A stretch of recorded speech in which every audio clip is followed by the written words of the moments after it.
નમસ્કાર દર્શક મિત્રો, દિલોક સત્તા શોમાં આપનું સ્વાગત છે। આજે આપણે એક એવી વ્યક્તિને યાદ કરી રહ્યા છે કે જેમના જીવનની કહાની એ માત્ર રાજકારણ પૂરતી નથી, પરંતુ તે દક્ષિણ એશિયાની લોકશાહી, સત્તા અને સંઘર્ષની સંપૂર્ણ ગાથા છે। એક એવી મહિલા કે જે ક્યારેય સત્તાની શોધમાં ન હતી, જેને લાંબા સમય સુધી શરમાળ ગૃહિણી તરીકે ઓળખવામાં આવતી હતી, પરંતુ સમયના વંટોળે જેણે તેમને બાંગ્લાદેશના ઇતિહાસમાં સૌથી પ્રભાવશાળી નેતાઓમાં સ્થાન આપી દીધું। જી હા, સમય, પરિસ્થિતિ અને સંઘર્ષે તેમને બાંગ્લાદેશના ઇતિહાસમાં સૌથી શક્તિશાળી રાજકીય ચહેરાઓમાં સ્થાન અપાવ્યું। આ છે બાંગ્લાદેશના પ્રથમ મહિલા વડાપ્રધાન બેગમ ખાલિદા ઝિયા, કે જેઓ હવે આપણા વચ્ચે નથી રહ્યા। એવા સમાચાર છે કે ખાલિદા ઝિયાનું આજે એટલે કે 30મી ડિસેમ્બર મંગળવારના રોજ સવારે 6 વાગ્યાની આસપાસ બાંગ્લાદેશની રાજધાની ઢાકાની એવર કેર હોસ્પિટલમાં સારવાર દરમિયાન નિધન થયું છે। આ માહિતીની પુષ્ટિ બાંગ્લાદેશ નેશનાલિસ્ટ પાર્ટીના સ્ટેન્ડિંગ કમિટીના સભ્ય સલાહુદ્દીન અહેમદે કરી છે। આ સમાચાર માત્ર બાંગ્લાદેશ માટે નહીં, પરંતુ સમગ્ર દક્ષિણ એશિયાના રાજકારણ માટે એક યુગના અંત સમાન છે, કારણ કે ખાલિદા ઝિયાનું જીવન સામાન્ય ન હતું। એક એવી ગાથા છે કે જ્યાં વ્યક્તિગત દુઃખ, રાજકીય સંઘર્ષ, સત્તા, વિવાદ અને અડગ મનોબળ બધું જ એક સાથે જોડાયેલું છે। ખાલિદા ઝિયાનું જીવન વિજય અને વિવાદ, આશા અને આક્ષેપ, સત્તા તથા સંઘર્ષ, આ બધાનો અનોખો સંગમ રહ્યું છે। તો ચાલો તેઓની આ લાંબી અને મહત્વપૂર્ણ યાત્રાને થોડુંક વિગતવાર સમજીએ। તો મીડિયા અહેવાલ અનુસાર ખાલિદા ઝિયાનો જન્મ 1945માં તત્કાલીન પશ્ચિમ બંગાળમાં થયો હતો। તેઓ એક શાહના વેપારીના પરિવારમાંથી આવતા હતા। 1947ના ભારત વિભાજન બાદ તેમનો પરિવાર પૂર્વ પાકિસ્તાન એટલે કે આજના બાંગ્લાદેશમાં સ્થાયી થયો હતો। માત્ર 15 વર્ષની વયે તેમણે એક યુવાન આર્મી અધિકારી ઝિયાઉર રહેમાન સાથે લગ્ન કર્યા હતા। એ સમય સુધી ખાલિદા ઝિયાનું જીવન સંપૂર્ણ રીતે ખાનગી હતું।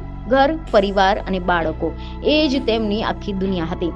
એ સમયે કોઈ કલ્પના પણ નહીં કરી હોય કે આ શાંત સ્વભાવની યુવતી એક દિવસ દેશની સત્તાનું કેન્દ્ર બનશે। એવા અહેવાલ છે કે 1971માં જ્યારે બાંગ્લાદેશે પશ્ચિમ પાકિસ્તાનની સાથે સ્વતંત્રતાની લડાઈ લડી, ત્યારે ઝિયાઉર રહેમાન આ સંગ્રામના મુખ્ય ચહેરાઓમાંના એક હતા। જ્યારે બાંગ્લાદેશ સ્વતંત્ર બન્યું ત્યારે 1977માં સૈન્ય શાસન પછી ઝિયાઉર રહેમાન રાષ્ટ્રપતિ બન્યા હતા। એ સમયગાળામાં પણ ખાલિદા ઝિયા જાહેર જીવનથી દૂર રહ્યા હતા। તેમને તેમના 2 પુત્રોને સમર્પિત એક શાંત, શરમાળ ગૃહિણી તરીકે ઓળખવામાં આવતા હતા। પરંતુ 1981માં બાંગ્લાદેશના રાજકારણને હચમચાવી દેતી એક ઘટના બની હતી। ચિત્તાગોંગમાં લશ્કરી અધિકારીઓના એક જૂથે રાષ્ટ્રપતિ ઝિયાઉર રહેમાનની હત્યા કરી નાખી હતી, અને આ એક ઘટના ખાલિદા ઝિયાના જીવનની દિશા બદલી નાખે છે। પતિના અવસાન બાદ તેઓ રાજકીય મંચ પર આવી, બાંગ્લાદેશ નેશનાલિસ્ટ પાર્ટીમાં જોડાયા અને થોડા જ સમયમાં પાર્ટીના નેતા તરીકે ઉભરી આવ્યા હતા। ધીમે ધીમે પાર્ટીના નેતૃત્વ સુધી પહોંચ્યા। 1982માં બાંગ્લાદેશમાં 9 વર્ષ લાંબી લશ્કરી સરમુખત્યાર શાહી શરૂ કરી હતી। આ સમયગાળામાં ખાલિદા ઝિયા લોકશાહી માટેના સંઘર્ષનું પ્રતીક બની રહ્યા હતા। સૈન્ય સરકાર પોતાને અનુકૂળ ચૂંટણી યોજતી, પરંતુ ખાલિદા ઝિયાએ એવી ચૂંટણીનો બહિષ્કાર કર્યો હતો। તેમને નજરકેદ કરવામાં આવ્યા, પરંતુ તેમને વિરોધ છોડ્યો નહીં। તેમણે લોક આંદોલનોને પ્રોત્સાહન આપ્યું, જેણે આખરે સૈન્યને શરણાગતિ સ્વીકારવા માટે મજબૂર કર્યા હતા। 1991માં યોજાયેલી ચૂંટણીમાં બીએનપી સૌથી મોટો પક્ષ બન્યો અને ખાલિદા ઝિયા બાંગ્લાદેશના પ્રથમ મહિલા વડાપ્રધાન બન્યા। માત્ર એટલું જ નહીં, તેઓ કોઈ મુસ્લિમ દેશનું નેતૃત્વ કરનાર વિશ્વની બીજી મહિલા નેતા બન્યા હતા। એ સમયે બાંગ્લાદેશમાં શિક્ષણની સ્થિતિ ખૂબ જ નબળી હતી। બાળકોને સરેરાશ માત્ર 2 વર્ષનું જ શિક્ષણ મળતું હતું, જેથી કરીને ખાલિદા ઝિયાએ પ્રાથમિક શિક્ષણને મફત અને ફરજિયાત બનાવ્યું હતું, જેને તેમના સૌથી મહત્વપૂર્ણ નિર્ણયોમાંના એક માનવામાં આવે છે। પરંતુ રાજકારણ સરળ ન હતું।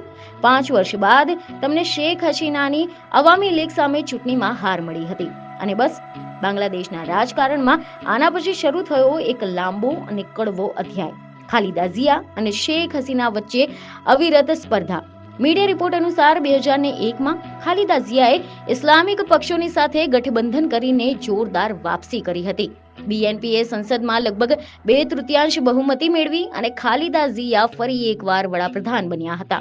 તેમના બીજા કાર્યકાળ દરમિયાન મહિલાઓ માટે 45% બેઠકોમાં બંધારણીય સુધારો થયો, યુવતીઓના શિક્ષણ પર ભાર મૂકવામાં આવ્યો એવા દેશમાં જ્યાં લગભગ 70% મહિલાઓ અભણ હતી. પરંતુ આ કાર્યકાળ વિવાદો અને ભ્રષ્ટાચારના આરોપોથી પર ઘેરાયા હતા. 2006માં તેમને વડાપ્રધાન પદેથી રાજીનામું આપી દીધું. દેશમાં અશાંતિ ફાટી નીકળી, સૈન્યએ દખલ કરવી પડી અને વચગાળાની સરકાર રચવામાં આવી. આના પછી ભ્રષ્ટાચાર વિરુદ્ધ કડક કાર્યવાહી શરૂ કરવામાં આવી. ખાલિદા ઝિયા અને તેમની કટ્ટર પ્રતિસ્પર્ધી શેખ હસીના આ બંને કોર્ટ કેસમાં ફસાયા હતા. ખાલિદા ઝિયાને ઘરમાં નજરકેદ અને પછી ધરપકડ અને અંતે જેલનો સામનો કરવો પડ્યો. રાજકીય અસ્તિત્વ બચાવવાનો સંઘર્ષ અહીંયાથી શરૂ થયો, જેના બાદમાં એવા અહેવાલો સામે આવ્યા કે વર્ષ 2018માં તેમને દોષિત ઠેરવવામાં આવ્યા અને 5 વર્ષની સજા ફટકારવામાં આવી. જો કે તેમને હંમેશા આ બધા જ આરોપોને નકારી કાઢ્યા હતા અને તેને રાજકીય બદલો ગણાવ્યો હતો. જેલ દરમિયાન તેમની તબિયત સતત બગડતી ગઈ. સંધિવા, ડાયાબિટીસ, લીવર સિરોસિસ અને કિડની ડેમેજ જેવી જીવલેણ બીમારીઓએ તેમને કમજોર બનાવી નાખ્યા અને આ જ બધા સ્વાસ્થ્યના કારણોસર તેમને જેલમાંથી મુક્ત કરીને ઘરમાં રહેવા માટે આદેશ આપવામાં આવ્યો. 2024માં બાંગ્લાદેશમાં વિશાળ જન આંદોલન ફાટી નીકળ્યું. શેખ હસીનાની સરકાર પડી ગઈ હતી અને નવી વચગાળાની સરકારે ખાલિદા ઝિયાને મુક્તિ આપી. તેમના ખાતા અનફ્રીઝ કરાયા અને પ્રવાસ પ્રતિબંધ પણ હટાવવામાં આવ્યા અને સારવાર માટે લંડન જવાની મંજૂરી મળી. પરંતુ જીવનની લડાઈ તેઓ જીતી શક્યા નહીં અને આજે એક શરમાળ ગૃહિણીથી રાષ્ટ્રના શિખર સુધી પહોંચેલી આ મહિલા નેતા ઇતિહાસનો ભાગ બની ગઈ છે. ખાલિદા ઝિયાનું નામ હંમેશા બાંગ્લાદેશના રાજકારણમાં સાહસ, સંઘર્ષ અને અડગ મનોબળના પ્રતીક તરીકે યાદ રાખવામાં આવશે. ખાલિદા ઝિયા ગયા, પરંતુ તેમનો સંઘર્ષ, તેમનો પ્રભાવ અને તેમનો રાજકીય વારસો બાંગ્લાદેશના ઇતિહાસમાં હંમેશા જીવંત રહેશે. આની સાથે જ એક યુગને અમે અંતિમ વિદાય આપી રહ્યા છે, એક યુગને શ્રદ્ધાંજલિ અર્પણ કરીએ છીએ.